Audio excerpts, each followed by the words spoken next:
everyone's aware, there we go.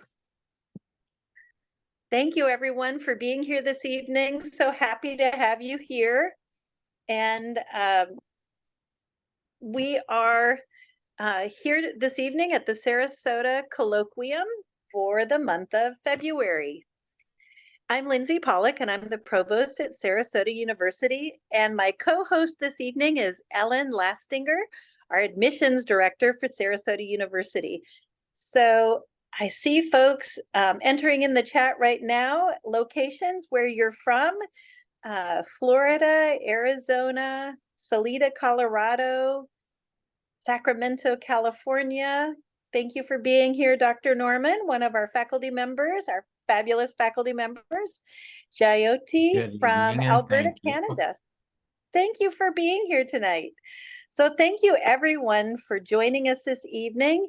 And if you would like more information about our bachelor's completion program and or our master's degrees in Montessori education or Montessori leadership, please reach out to either me or Ellen. We'd love to talk to you about our program. We have our next session starting February 27th, but we have rolling admissions. So after this upcoming 8 weeks, our next big admission date will be in April, which gives you plenty of time to apply for the next session. Tonight, we have with us Irene Greaves, who is a Lovescaper. And it's my honor to know Irene. Above all things, she believes in love. She is the ultimate Lovescaper.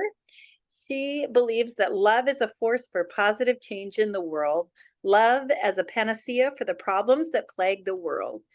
And I am just so honored to welcome her here this evening. And I thank you, Irene, for your willingness to share with us tonight. So without further ado, we'll turn it over to our guest speaker, Irene. Thank you so much, Lindsay, for that beautiful introduction and for welcoming me into this colloquium. It is a pleasure to be with all of you tonight, good evening, or late afternoon, wherever you're joining us from. It is a pleasure to share with you the work of my life. So I'm going to be sharing my screen, and there's going to be a couple of activities that we're going to do together. So I'll be sharing a link in the chat to create some word clouds, and I'll be asking you to input some things in the chat. So it'll be part kind of participatory and part informational. And I also want to start by saying that if you see that I pause and mute my mic for a second, I'm a little bit congested, so it's me blowing my nose. So thank you for bearing with that. I am a Lovescaper, and I believe that love is an action that we can learn to practice and embody. And today I'm going to share with you what does that mean exactly. And we are all about really centering humanity in the work we do in education and intentionally cultivating love in action. So we've created an educational system rooted in these 15 pillars that you're going to learn about. So I am the author and founder of Lovescaping. So this is my life's purpose and mission. And here next to me, you see my wonderful, I call her my partner in love, Debbie Landau, who is a former administrator. She worked as a principal and AP for over 15 years in the Houston area. And when we met 3 years ago, she'd always was looking for something that would address really the whole child. And she tried so many different initiatives and programs. And until she met me and saw the results that we had at her campus, at her middle school with Lovescaping, the transformation that happened first with her 7th grade girls. And then we did the first school-wide model at her school. She said, you know what? This is what I've been waiting for and looking for my entire career. I am retiring and joining you in your mission to bring Lovescaping to the world. And so it's really thanks to her and our team that we've been able to develop this comprehensive holistic system based on first my life experiences and research. So we're going to get started with one of our core practices. We call them Lovescaping circles. And Lovescaping circles are intentional places for human connection. You're going to hear that word a lot, intentionality. And I also invite you to think about how a lot of the things that we're going to be talking about and what I'm going to be presenting to you today are simple concepts. But simple and easy are two very different things. Okay, so these, when we are in person, we sit in a circle and we have a talking piece that we use to pass around, and everybody gets to share, first of all, how they're feeling today. And then we have a question of the day that changes every day. And it's an opportunity for communities, whether it's children, whether it's adults, teachers, parents, to get to know one another. And so today, I'd like to ask this virtual community here to imagine that we're sitting in a round, in a beautiful circle that represents unity and equality and endlessness, and share in the chat the answer to these two questions. How are you feeling today? And what was your favorite game when you were a child? And if you see, there's some emojis there with some naming some of the feelings. And of course, there's many more. So if it helps you in kind of pinpointing what it is that you're feeling, this is also an opportunity to share openly. There's no such thing as a wrong or bad feeling. All feelings are valid, right? And all feelings are important. And so please share in the chat your answer to these two questions, and we can learn a little bit about each other.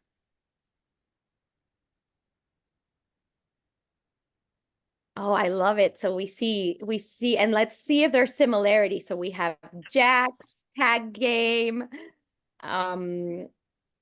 cribbage. I don't know what that is, Dr. Lawrence, but it sounds, is it a board game? Do you mind me asking?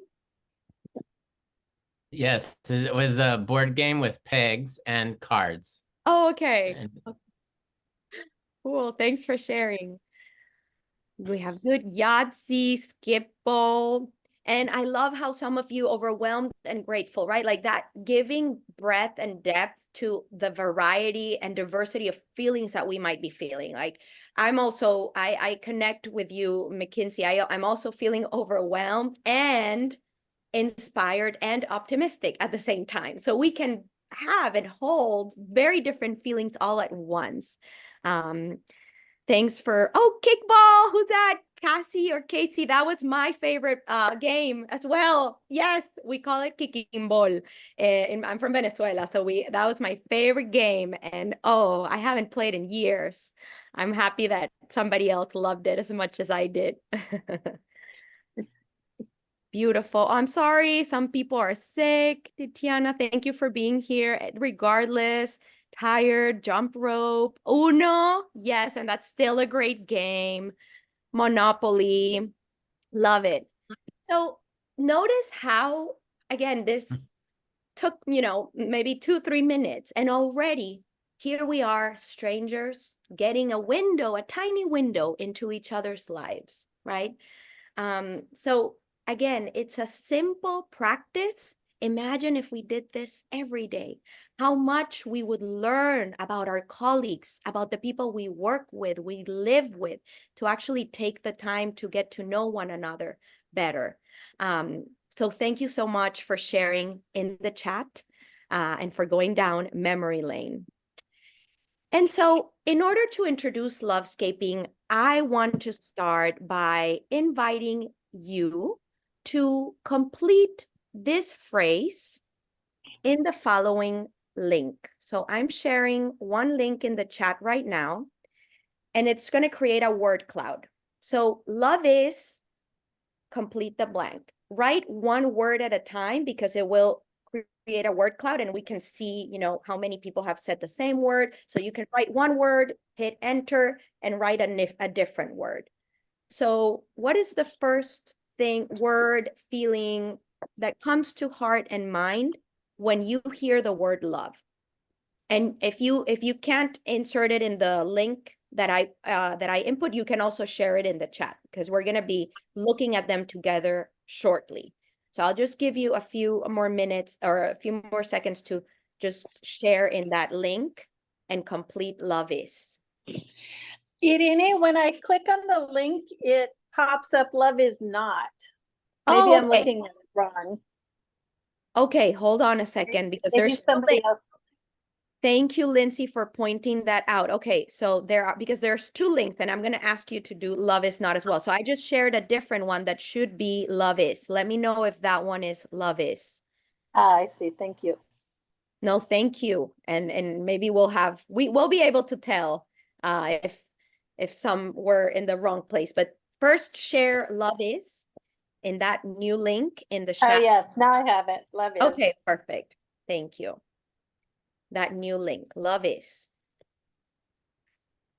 And I'm going to make sure that we're keeping track of these words that you're writing in the chat too.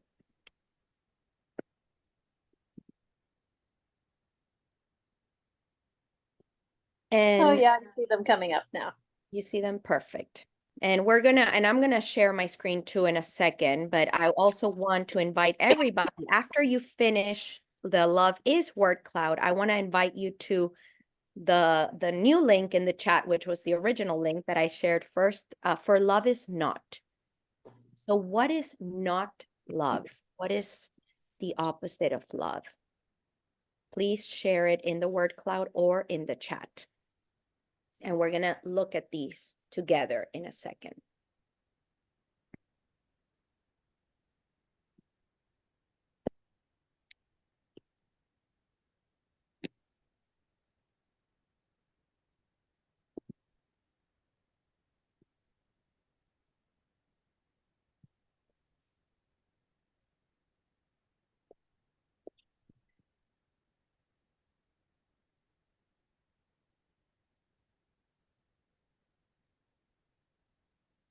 So I'm going to share a different screen.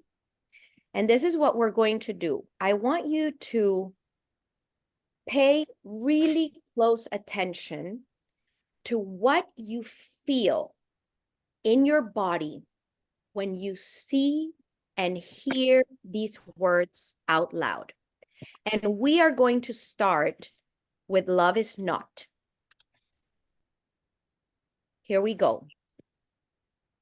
Untruthful, hurt, hate, mean, fear, bullying, judgmental and unforgiving, indifference, fear, selfish, painful,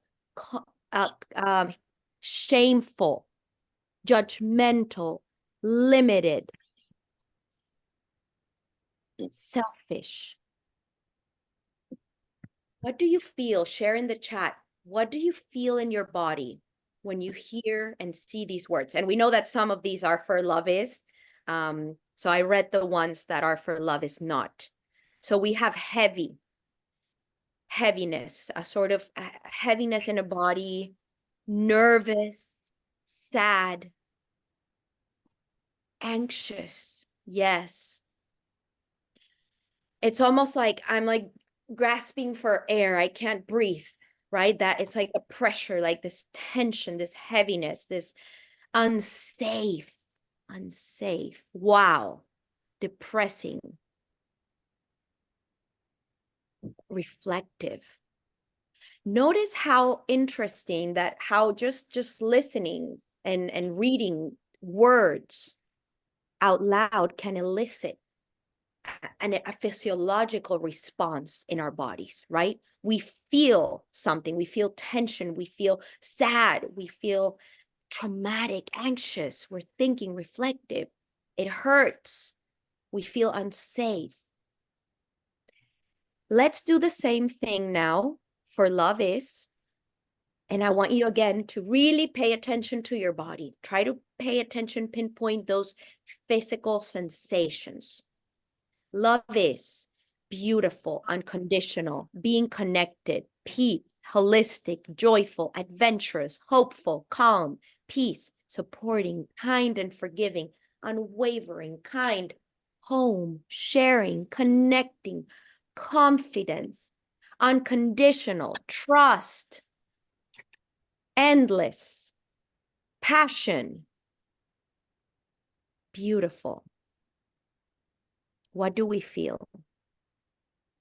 And we see warm in the chat, joyful, happy smiles, even smiling, right? Automatically. Sometimes it gives us a warm, it's almost like that tension, that heaviness kind of dissipates. Hopeful, upbeat. It's like I can breathe again. Uplifting, relaxed. We went from that anxiety to relaxed and peaceful, beautiful. So notice again how interesting, how just listening, reading words can elicit such a strong response, emotional, physical response in our bodies. So it is evident that we are here for love. We are not here for love is not, right? At a physical level, we reject it. We reject love is not. But the question then is, where do we learn to love? And I would love to, you can share in the chat, but I would love to hear from 2 volunteers. If you would like to share verbally, open your mic and share, where did you learn to love?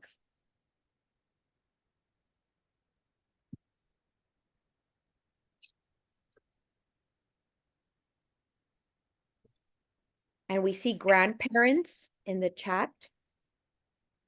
Oh, let me go back.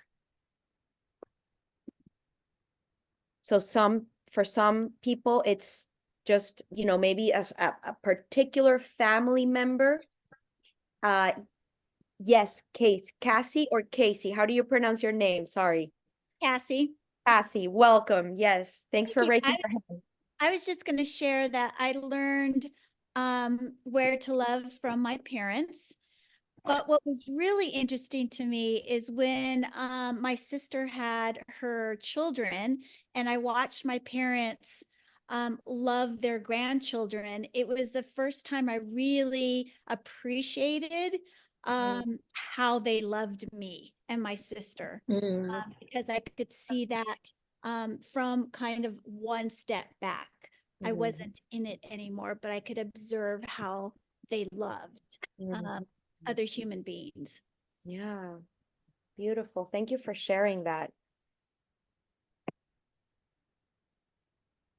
Would anyone else like to share verbally?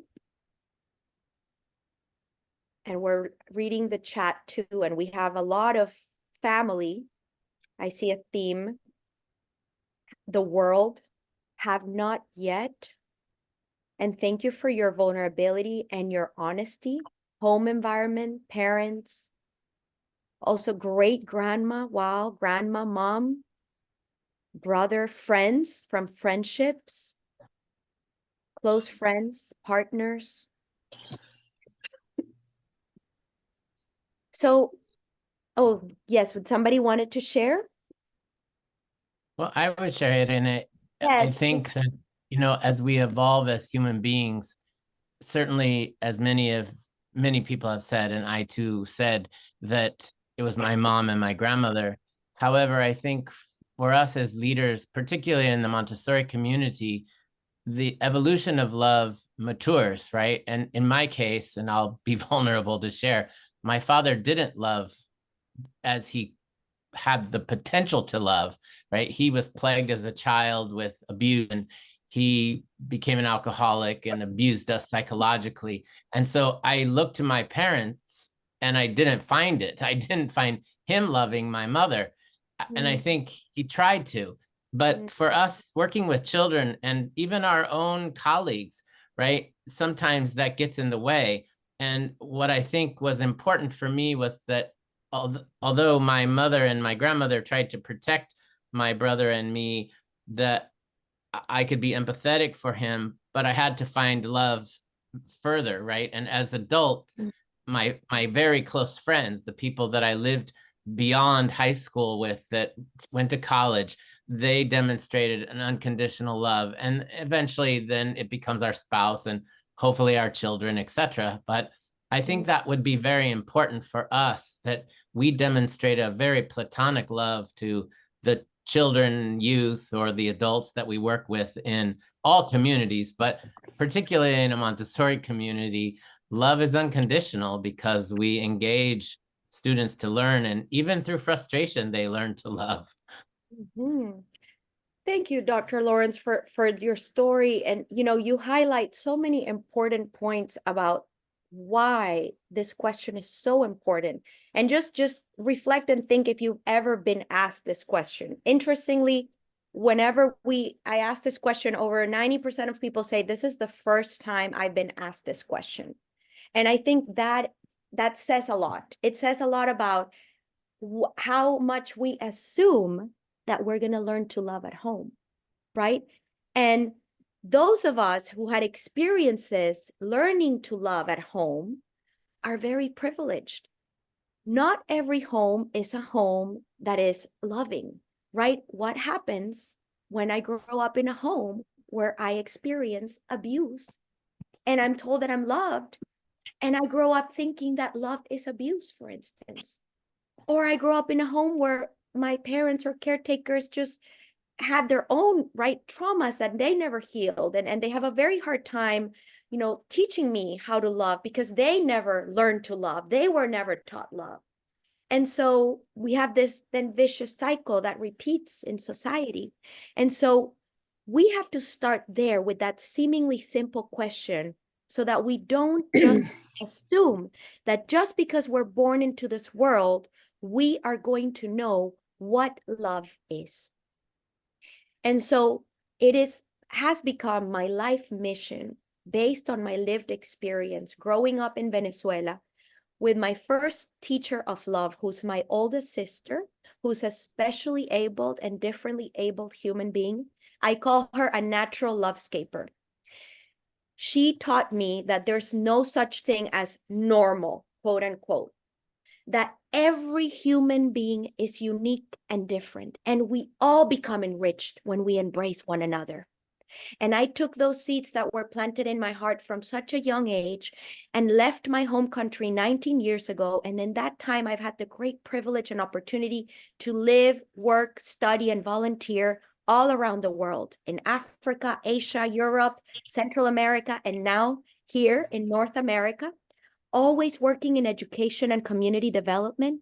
And what I learned from all this living and loving is that love transcends all differences, and that love is not a feeling. Love is an action that we can learn to practice and embody. And that was the birth of my philosophy of life, which I termed Lovescaping. I came to the US to get my master's in education, and that's when I had my epiphany.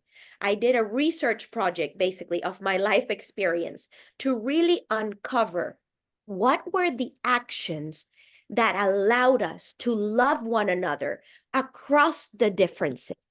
And that's how the 15 pillars revealed themselves. So it was a process of putting experience, practice into a theory.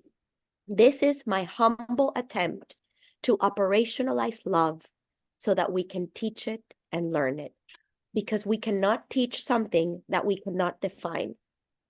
And so if you look at these 15 pillars here, they are all values.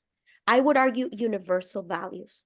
But I think, again, back to that question, we take them for granted, and we assume that people will just know how to be empathetic, how to be respectful, how to be forgiving, how to be grateful. We believe that we can teach these values the same way we teach math, reading, and science. And so our goal is to address what we believe is the root cause of all the problems in the world. And that is absence of love in action in our systems. When you think of our societal system, educational systems, in a system where there is no love, there is fear, there is hatred, there is judgment, there is racism, there is xenophobia, injustice, poverty, you name it. And when we zoom into our individual children and students and teachers walking into our classrooms, carrying an invisible backpack that rarely gets addressed, right? And oftentimes results in discipline issues for a lot of our students, in dropping out rates, in underperformance. What do? Traditional systems, we push kids out. We kick them out. We suspend them instead of getting to the root of the problem. And so Lovescaping is not just rooted in my lived experience, but it's also rooted in research and best practices. We know through secure attachment theory that every human being, every child needs at least one adult in their life with whom they feel safe. And the hopeful thing that we know from this research is that if they don't have that at home, any other adult that has that significant role in their life, like a teacher, a mentor, a coach, can become that secure attachment and shift the trajectory of that child's life. That is why it's so important. Like you were saying, Dr. Lawrence, that teachers, as educators, that we love our students, right? And of course, everything we've learned about neuroscience and about what's optimal for healthy brain and body development. We know how pervasive and common trauma is. Now it's starting to be more out in the world, more knowledge about adverse childhood experiences, more knowledge about how experiencing adversity and trauma in early years has had a very negative, lasting impact on our health, our mental health, our behavior, our physical health. And so we need to make our schools trauma informed. And I would say beyond that, love informed, lovescaping informed. And so that's where we come in. Our solution is lovescaping schools, places where everybody in the learning community is learning to practice and embody the 15 pillars of love in action. And in this process, when students are learning the pillars, they are learning core life skills. So this is not separate from academics.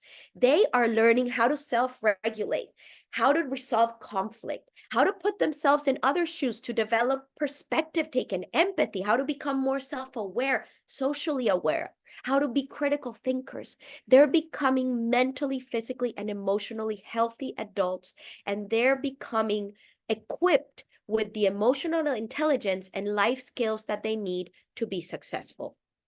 Give me a sec.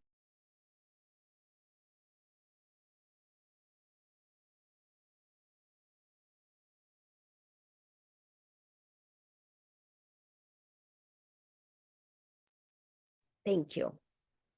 And so what is the Lovescaping way?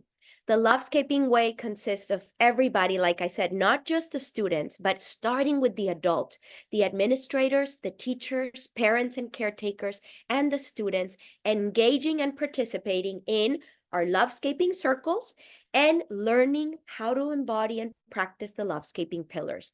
The first goal is to grow our own self-love first, so that then we are equipped to be able to love others. And so we are intentionally building a culture of love in action in the learning community, all the way from the little ones to everybody who works at the school.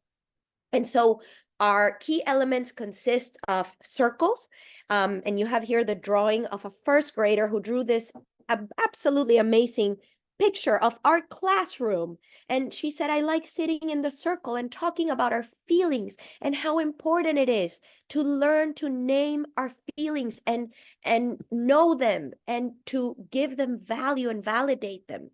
And so we do this with everybody. And then, of course, we have a curriculum that is differentiated by grade level. And so we teach direct instruction on how to be vulnerable, how to be compassionate, how to be solidary. And our curriculum is interactive, is engaging. It includes role play, turn and talks, videos, reflection. The whole idea is that we are equipped, we leave knowing how to do it.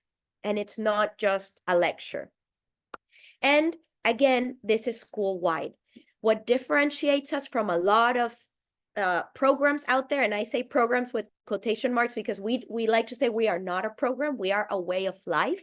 We are not just something that we do, it's something that we are, it's who we are. And so we provide support. We provide a Lovescaping coach that supports that campus throughout the year, throughout 3 years. We have a 3-year model with gradual release to build the capacity of that campus to become a self-sustaining Lovescaping campus. And so we have sessions for teachers ongoing, not just one at the beginning of the year and then we leave them. Throughout the year, we meet during professional development days, during faculty meetings, and we have that time for teachers. And we also do the same for families. And so everybody is learning to Lovescape. And to aid this process, we also have guidebooks and workbooks that families get to take home. Our Practicing Lovescaping at Home guidebook is such a treasured tool for parents because it gives them a calendar and it tells them for every day of the week what to ask their child to practice that pillar at home. So it gives them very concrete instructions so that they continue learning at home. And the last piece to the model is that we help schools transform their behavioral and discipline model to base it on love and not fear. What does that mean? When there's an issue that happens, when there's an incident of bullying, for example, instead of suspending kids and not dealing with it, we bring everybody into a restoring Lovescaping circle where we have specific protocols to address the situation. And in that process, we are practicing the pillars. We are being vulnerable. We are being empathetic. We're learning to communicate our needs, our feelings. We're learning to forgive. So the whole model is infused into everything we do. And so these are just some snapshots of what Lovescaping spaces look like. And when Lovescaping is successful at a campus, we see that our teachers are bringing it up during different times of the day. The other day I was visiting a campus and we visited a coach who has a group of boys for his Lovescaping class, and he was saying, oh, we were practicing, we were talking, we were playing basketball, and I was talking to one of the students about how he could exemplify humility on the basketball court. And we had a conversation about were his actions humble or not in the basketball court. So that is success. When we are bringing it up, they're teaching history and they're saying, how is this an example of solidarity, right? How is this character exemplifying empathy? And so these are, unique spaces. These are hopeful spaces for human connection. And I want you to hear how you express your feelings. Sorry, I want you to hear, these are 4th graders talking about vulnerability. I want you to hear what they're saying. And like being open to do that. 'Cause it's not easy, right? No, it's not easy because maybe you think that they're gonna make fun of you about saying it, or they're gonna talk about you bad, and that's why you want to share. Mm-hmm. And one day we share all of us over there, and some of us cry because we open our hearts and we talk about what happened to us and everything that we're doing bully to us. And a lot of it is bad, but then it's helping me to be calm and to be healthy, to open my heart and do a lot of things nice. So imagine having children, right, learning this, not only the vocabulary, what does it mean to open your heart and to share and to heal. And middle school, as it's such a important time and such a difficult time for our teens, and for our students to be saying, I learned how to love myself, and I learned that it's all right to share my feelings and to know how others are feeling. And it's just remarkable the amount of data that we've gathered over the last 5 years of surveys of students, both boys and girls, sharing how much they love this class and how what they're learning is also impacting their relationship with their families at home. And one thing that we've heard a lot from our teachers is that they appreciate having the time and the space to intentionally build relationships with their students, because we keep telling teachers, you have to build relationships, so we don't give them the time. This is a 30-minute class at the beginning of the day. A lot of schools have homeroom, advisory period. I know Montessori has a different system, but imagine just dedicating 30 minutes of every day and starting your day with Lovescaping. And the teachers have noticed how also opening up themselves has helped them build a strong relationship with the students. So the last testimonial I'll share is from one of our STAR principals at one of the our STAR campuses last year here in Houston. This campus was on the list for one of the most underperforming campuses in many years, and she was brought in. This was her second year as principal, and here's what she had to say about Lovescaping. Of consistency and making sure that we are implementing this with fidelity. The benefit of it has trickled over into our parents. So our parents have said, what is this Lovescaping thing that you're doing? And my children are coming home talking about humility and empathy. And I didn't even know they knew what that stuff meant. And so I have several parents that are saying, whatever y'all are doing, keep doing it. And just being honest, we are in week 7. We just finished week 7 of the school year. And the first 7 weeks of this school year has been exceptional when compared to the full school year of last year. And I know that has a lot to contribute to the work that we're doing here with Lovescaping. The student conversations in the circles are, they're touching and hilarious at the same time. Because students are now opening up. They know that when they come on Mondays and Wednesdays, we're in circles, and that they have to open up and express themselves. And now they look very forward to it. So it's like, oh, do we have a circle today? Or are we doing a lesson today? And then the Fridays where we're doing the game implementation with socialization, it has become a huge part of our campus. Just what was that, last week before last, we had a community event where Lovescaping and some other community partners were there, and we had over almost 200 families that were here, and that's the largest parent participation that we've had this school year. And this since I've been here. So I know that all of that has just contributed to Lovescaping and the work that we're doing with Lovescaping, along with some of the other things that we're doing and being more consistent with on campus. But the fact that children are able to advocate for themselves on our campus and tell us what their needs are, and you can see a clear difference in the students that were here last year to how they're interacting just in 7 weeks from this year. I attribute a lot of that work to the work that we're doing with Lovescaping on our campus. So this is I'm sold as a campus principal. And Lovescaping will be at any school that I go to for the rest of my career. So thank you so much.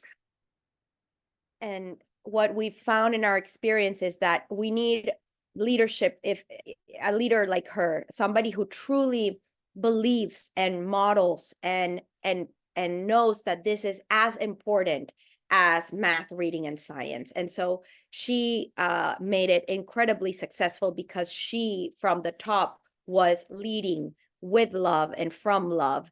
And just to wrap up and to finish and open it up to questions, I like to end with a few concepts and principles that have been instrumental and that are in my book about the importance of Lovescaping and what has inspired the creation of Lovescaping in my life. And the first one is Ubuntu, which is really a philosophy of life from Southern Africa, from the Bantu people, Bantu languages, that translates literally to a person is a person through persons. We often see it translated in English as I am because you are. So what does this mean? That we are all interdependent and interconnected, that there is no I without you, no I without us. And when we live from that framework, we know that our well-being is tied to each other's. And if one is not well, we are all not well. So we have this responsibility to make the world a better place, a more loving place, because our well-being is tied to each other. It is the opposite of individualism. And one of a quote that I love by Lila Watson, who is a Maori artist, activist, an educator. She says, if you have come here to help me, you are wasting your time. But if you've come here because your liberation is bound up with mine, then let us work together. So that is the spirit of Ubuntu. It's not this thing of, oh, I'm coming to help you because I have power over you, or no, I'm coming because our liberation is bound together. And when one of us is not free, we are all unfree. And Lovescaping also invites a lot of self-awareness to really first look at ourselves, right? Starting with that question, where did I learn to love? What is my definition of love? How was love taught to me at home or growing up? How do I actively, intentionally practice love? And many times it requires us to unlearn, invites us to unlearn where necessary, to learn in perhaps a better way. In Maya Angelou's words, do the best you can until you know better. Then, when you know better, do better. And that is self-awareness and unlearning in a nutshell. And also, like I said at the beginning, intentionality. Everything we do is intentional. These are simple concepts, but it's hard work. Love is hard work. It's intentional. It's much easier to turn a blind eye. It's much easier to yell or threaten or scream when we're frustrated than it is to learn to self-regulate and take a breath so that we can respond instead of react from fear or anger. And the senti pensante is a concept that comes from the coastal regions of Colombia. And in Spanish, it's merging feeling and thinking. So it's the head and the heart. So it's this merging of both, right? That we often try to separate them, like academics and emotional well-being. No, they need to come together. We need to touch hearts before we can change and shift minds. So I invite you to take the yellow road. The yellow road is the lovescaping road, the road of love, the hard road, because you know what? Fear is the easy road. It's much easier to use fear, but nobody flourishes under fear. Everybody flourishes under love. And it starts with us, by us becoming cultivators of love in action through the 15 pillars. So we hope that you join our movement. We envision Lovescaping as a movement, and we want as many human beings to join us. And I just want to give a shout out to our team of dedicated coaches and consultants and supporters and allies that have been with us and have helped us get to where we are at this point. And a lot of them are either current or former educators, counselors, teachers who truly believe in the importance of love in education. And so with that, I thank you for your time, for listening, for participating, for sharing. And there's our contact information, and there's a QR code that will take you to a contact form if you would like to learn more. And we will email you to find a time to meet and see how we can bring Lovescaping to your community.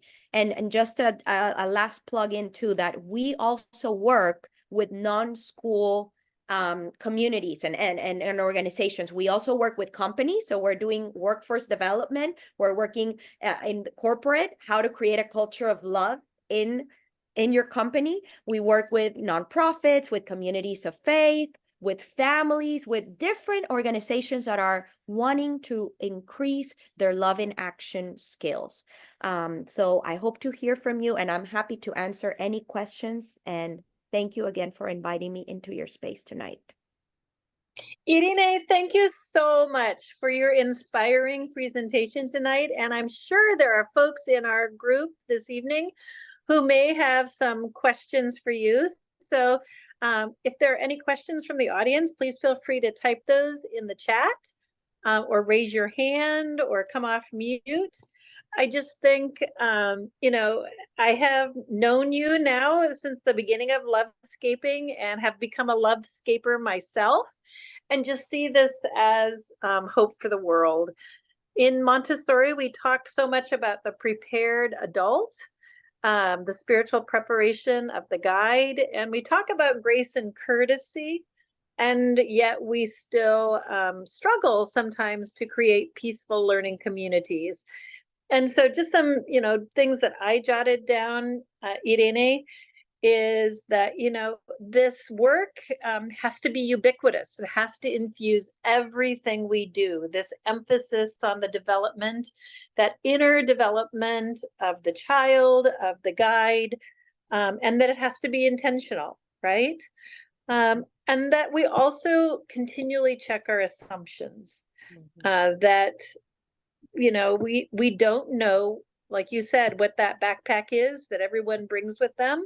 And it's important that we remember that could be our colleagues, it could be the parents on our campuses, definitely our children that we interact with, and that it's best when there's a dedicated time for that intentionality.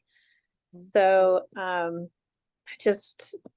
every time I hear you speak, I feel so inspired, and I just want to thank you for your dedication to the children and families that you serve, and to the adults, the educators in the classrooms as well. It's such important work, Irene. Thank you. Thank you. Is there anyone who would like to ask Irene a question or a comment? I'm watching the chat. Again, feel free. Lots of thank yous tonight, Irene. And everyone, you have the QR code there and contact information. Thank you. Thank you so much for being here tonight, Irene.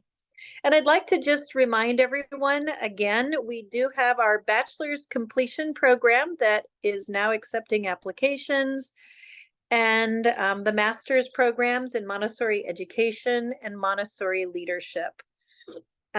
We have Cassie Mackey, who was a participant this evening. Cassie will be presenting for our colloquium in March, on March 19th. I hope everyone can make it back. Cassie is a very inspirational speaker and is currently an American Montessori Society School Accreditation Commissioner and part of the AMS Anti-Bias, Anti-Racist certification. She consults with and provides advice to Montessori communities that are intent on generating positive and lasting change. So Cassie, we look forward to hearing from you in March. And again, thank you, Irene, for your time and attention. Sure you'll be hearing from future Lovescapers soon, but really appreciate your time this evening. Lindsay, Dr. Lorenz has his hand raised. Yes, I see. Oh, yes. And go ahead, Dr. Norman. I see you have a message. I put it in the chat, but I just wanted to thank you, because so often for those of us that do choose to head up the hill path to graduate degrees, find oftentimes master's and doctoral theses or dissertations find great use on shelves that collect dust. And yours is an absolutely very useful, very invigorating degree that you can be very proud of its practice, because what you shared today, very simply put, but we all know with great research, demonstrates an incredible practice that if we could do that, if we could do those practices for ourselves each and every day, I think we would have a world without war. In fact, I put in the chat window the recent Hidden Brain by Shankar Vedantam about not at the dinner table, called The Political Conversation. And as you listen to that one, I challenge everyone to listen to it. The moment that polar opposite conversation comes to the table, you need to put out Irene's work and give each of your family members homework. I love it. Thank you, Dr. Norman. Great advice. Thank you, Dr. We should all be Lovescapers. Thank you so much. Thank you. Again, thank you, Irene, for your inspirational presentation this evening. And thank you, everyone, for participating in this important conversation. And again, please join us next month on the third Tuesday. That will be March 19th at 6 o'clock Central, 7 o'clock Eastern Time. We'll be hearing from Cassie Mackey next month. Again, thank you, everyone, and we'll see you next month in March. Take care.